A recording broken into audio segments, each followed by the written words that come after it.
नमस्कार, सभी दर्शकों का स्वागत है फिर से हमारे चैनल में। संसद का जो सत्र चल रहा है वो किस तरह से बर्बाद हो रहा है हम देख रहे हैं। राहुल गांधी अपनी जिद नहीं छोड़ रहे और अभी ये बैटल जो है बुक वर्सेस बुक हो गई है। इसी बीच में कई 8 सांसदों को निलंबित कर दिया गया और कल हमने देखा कि राहुल गांधी के साथ दरवाजे के पास खड़े थे और वहीं से जा रहे थे बीजेपी के जो मंत्री हैं जिनका नाम है रवनीत बिट्टू। उन्होंने उनको बुलाया और हाथ मिलाने की कोशिश की और कहा ये देखिए ये मेरे दोस्त गद्दार दोस्त ऐसा कुछ कहा। तो ये जो उनके वर्ड्स थे इससे वो काफी आहत हुए और उन्होंने भी राहुल गांधी और उनको कहा कि आप देशद्रोही हो। तो अभी ये जो मामला है वो काफी बढ़ गया है क्योंकि सिख कम्युनिटी का अपमान राहुल गांधी ने किया, ऐसा अब बीजेपी बोल रही है। तो आइए इसी के ऊपर चर्चा करते हैं। हम स्वागत करते हैं हमारे विशेष अतिथि एडवोकेट पंकज जोशी सर का। Sir thank you. जी, नमस्कार मैडम और आपके सभी व्यूअर्स के लिए बहुत-बहुत नमस्कार। सर राहुल गांधी जी का जो बिहेवियर है 2-3 दिन से हम देख रहे हैं कि कितना एग्रेसिव है, घमंडी दिख रहा है, अहंकार दिखता है साथ-साथ। वो अपने आप को सर अभी भी राजपुत्र समझते होंगे, देश के ऊपर समझते होंगे और इसीलिए किसी का भी अपमान करने का अधिकार मुझे है ऐसा मानते हुए उन्होंने बीजेपी के जो मंत्री है रवनीत बिट्टू इनको ट्रेटर कहा। देखिए इसमें जो सबसे पहले जो रिमार्क जो उन्होंने कहा था राहुल गांधी जी ने जो ट्रेटर वर्ड जो बोला है उनके लिए खास करके इतने जो एक सीनियर पॉलिटिशियन के लिए खास करके जिनका की जो फैमिली इतने इस लेवल पे हमेशा से पंजाब की राजनीति में सबसे प्रमुख भूमिका जिन्होंने निभाई हो। रवनीत सिंह बिट्टू जी न केवल लुधियाना से सांसद हैं अपितु एक पंजाब की पूरी तरह से जिस तरह से राजनीति में उनकी और उनके पूरे परिवार की पकड़ रही, खास करके खालिस्तानी आंदोलन और उस समय जो उस पंजाब में जो एक कहीं न कहीं एक लोकतंत्र और जो वहाँ के राज्य के निवासियों को जिस तरह से उस समय एक भय के माहौल में जीना पड़ रहा था, जिस तरह से क्योंकि उस समय जिस तरह से पुलिस और प्रशासन के माध्यम से क्योंकि जब पंजाब के टुकड़े हुए तो वहाँ की आम जनता को जिस तरह से लगातार संघर्षों में जो रहना पड़ा और उन ऐसे समय में जब इनके ग्रैंडफादर जो वहाँ सीएम रहे, मुख्यमंत्री रहे माननीय श्री बेअंत सिंह जी, तो उन्होंने जिन चुनौतियों का सामना किया वो अपनी आर्मी की जॉब के बाद जब गाँव के सरपंच बने और लगातार कांग्रेस पार्टी के संगठन में काम करते हुए मुख्यमंत्री जैसे पद को सुशोभित किया और उसके बाद उन्हें इस बात का लगातार अंदाजा था क्योंकि जब वो नीचे से आए तो उस उस राज्य में किस तरह से जो लोकतांत्रिक प्रणाली है वो मजबूत हो, किस तरह से वहाँ जो लगातार चुनौतियाँ हैं क्योंकि उस समय में जो लाल फीताशाही थी और पुलिस और प्रशासन की जो स्थिति थी कि वो कहीं न कहीं इस तरह थी कि वो अपने अपनी ताकत को अपने पास में रखना चाहते थे, तो जो जनता के लिए जो एक सहयोग हो सकता है, वो रवैया नहीं था। तो उसके कारण उस समय भी जो परिवार ने लगातार संघर्ष किया और इस सारी समस्या की गहराई को समझते हुए और व्यवस्था को ठीक करने के लिए क्योंकि उस समय कानून और व्यवस्था को ठीक करने के नाम पर जिस तरह से कई मासूमों को, कई बेगुनाहों को जिस तरह से पुलिस के द्वारा जेल में डाला गया और उसके कारण लगातार एक माहौल जो है वो खराब हुआ और दोनों तरफ से कि चाहे उसमें कोई भी पक्ष रहा हो उसके कारण और इसी वजह से उस समय जो बेअंत सिंह जी थे उनका जो है उन्हें उन्हें गोलोकवास जाना पड़ा उन्हें अपने देश के लिए प्राणों की कुर्बानी देनी पड़ी और जो इतिहास जो है वो उनके बलिदान को कभी नजरअंदाज नहीं कर पाएगा और और जो इस समय राहुल गांधी जी उनके उस पीढ़ी के आगे सदस्य के रूप में उस राजनीति को निभाने वाले उनके जो है उनके लिए जब वो रिमार्क इस तरह का देते हैं ट्रेटर, तो ये केवल एक ट्रेटर वर्ड नहीं है कि आपने मजाक में किसी को कह दिया। ये एक ये एक सोची समझी एक नैरेटिव है जिसके लिए आप बोलते हैं और ना केवल उनके लिए अपितु इसमें अन्य जो भी सिख समाज के लोग हैं वो भी इस बात के लिए नाराज हुए हैं कि इस तरह से नहीं कहना चाहिए। खास करके जब ये इस तरह का प्रोटेस्ट जो चल रहा था क्योंकि एक ऐसे समय पे इसी बात के लिए जो विपक्ष के नेता हैं वो अपनी कहीं न कहीं उसके लिए जाने जाते हैं कि उनकी जो गंभीरता जो है वो कहीं न कहीं आप एक तरफ तो जो जनरल नरवाने जी की जो बुक है उसमें लिखे हुए उन शब्दों के बारे में चर्चा करना चाहते हैं क्योंकि जब जो संसद के द्वार पर जो विरोध प्रदर्शन कर रहे थे उस समय आपने सभी सिख जो अन्य जो सिख वहां पर और भी जो इनकी पार्टी के जो थे नेता वो वहां पर बैठे हुए थे और जब जब माननीय सांसद ये आते हैं तो उसके बाद आप जो है उनके लिए इस शब्द को बोल देते हैं और फिर कहते हैं कि आप जो है निश्चित तौर पे फिर से कांग्रेस पार्टी का आप सदस्य बनोगे। तो या तो आपको उनके कांग्रेस पार्टी के सदस्य बनने की चिंता है या आप एक ऐसे मुद्दे पर जिसमें कि हमारे जो जो एक्स जनरल जो है नरवाने जी उनकी जो बुक है उसमें कहीं कोई चाइना की ट्रूप्स किस तरह से भारत पे आई और आप ये आरोप लगा रहे हैं कि उनको भारत की टॉप पोजीशन की तरफ से एक जो है वो ये इस तरह के ऑर्डर नहीं मिले तो ये कहीं ना कहीं दोनों चीजों में लेकिन कुल मिला के यह है कि आप इस तरह की आप रवनीत सिंह बिट्टू को नहीं आप पूरी उस फैमिली को उस पूरी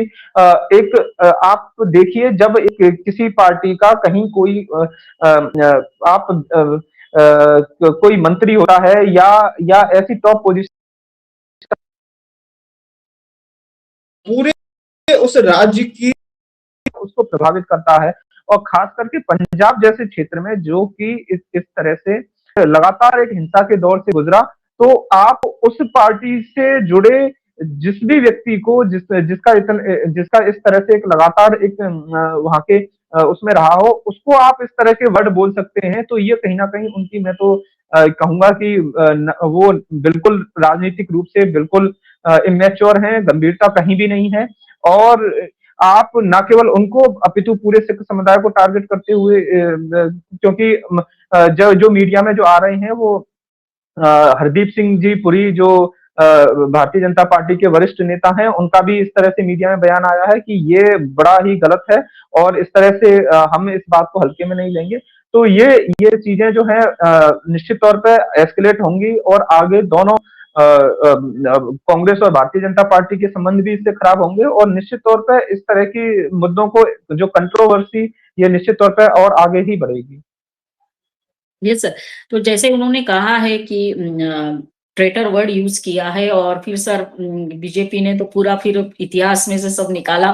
कि किस तरह से कांग्रेस ने सिखों के ऊपर अत्याचार किए, इंदिरा गांधी के निधन के बाद क्या हुआ ये सारा उन्होंने बताया। लेकिन सर बात मुझे ये पूछनी है सर कि अगर ये वर्ड यूज किया है तो क्या सर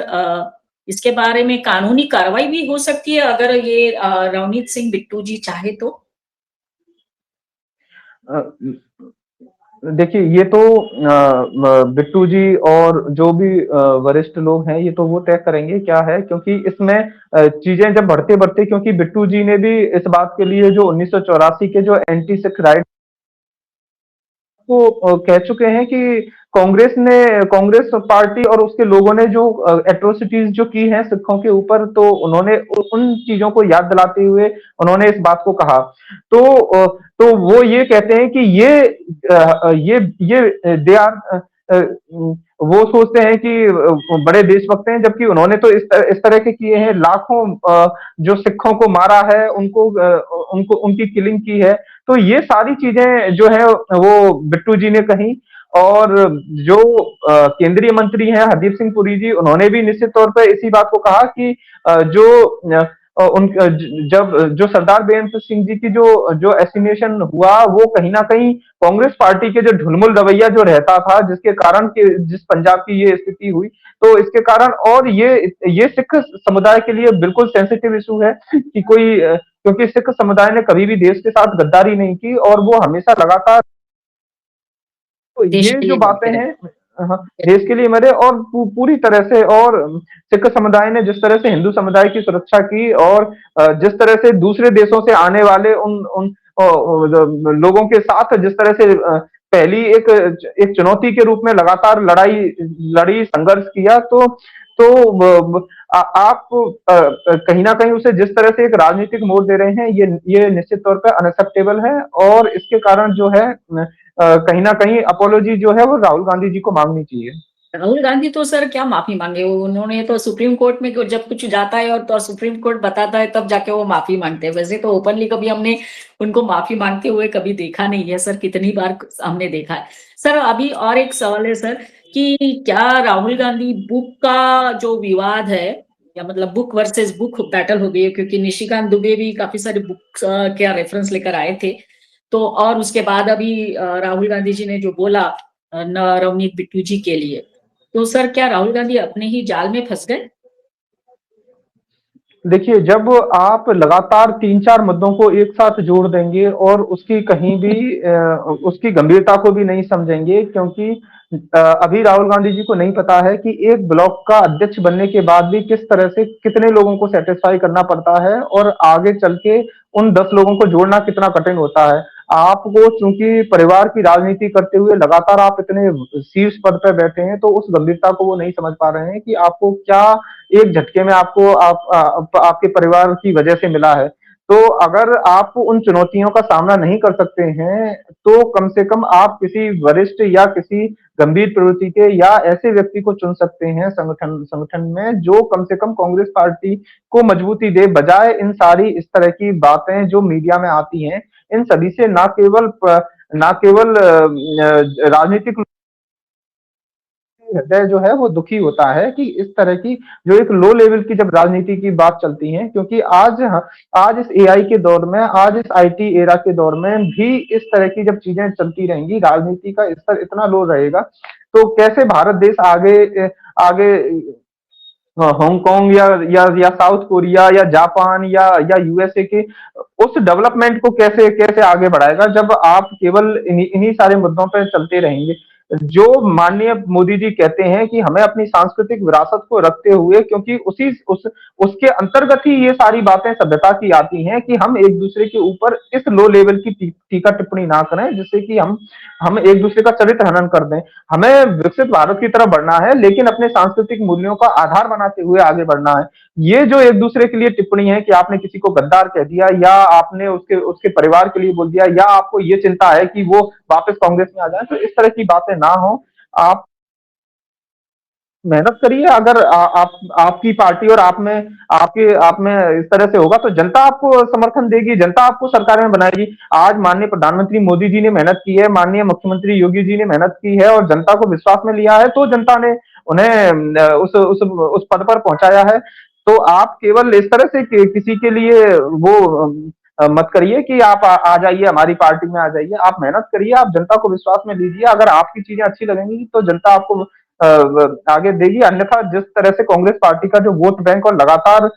जो हालत होती जा रही है, उसके कारण अब तो ये लगने लगा है कि कांग्रेस पार्टी जल्दी ही केवल जो है वो कुछ गिनतियों में ही रह जाएगी। ये गांधी जी का सपना था सर, कांग्रेस अब हो जाए तो सर हम यही कहेंगे कि आज शाम को सर, शायद पता नहीं, अभी प्रधानमंत्री मोदी जी संबोधित करने वाले थे, अभी तक तो कुछ दिखा नहीं है, लेकिन सर उनका भाषण भी अभी सुनने जैसा होगा कि जिस तरह से उनके ऊपर लगातार अटैक कर रहे हैं ये विरोधी पक्ष के नेता और एलओपी, तो जब उनका भाषण होगा तो सर उसके साथ आपको लेकर हम बुलाएंगे और चर्चा करेंगे। लेकिन उसके पहले सर हम दर्शकों को कहेंगे कि हमारा ये वीडियो जरूर देखिए, लाइक करिए, कमेंट करिए, शेयर करिए और हमारे चैनल को सब्सक्राइब करते रहिए। धन्यवाद सर, जय हिंद, वंदे मातरम। जी, आपने मुझे समय दिया, इसके लिए भी आपका बहुत बहुत धन्यवाद। जय हिंद, वंदे मातरम। Thank you.